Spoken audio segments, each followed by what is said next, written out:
Hey, what's up guys?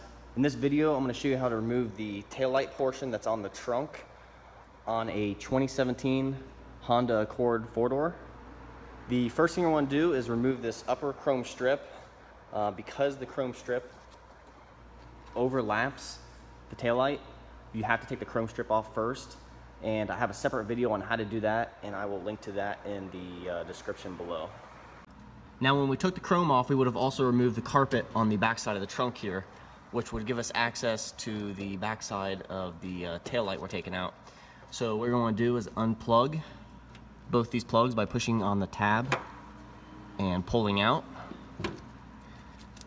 And then take a 8mm socket and remove these two nuts.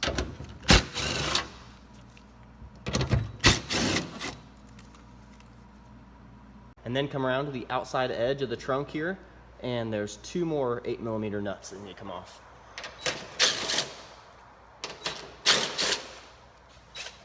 And then at this point, just pull directly out on the taillight, and it pops right out. Thanks for watching, guys.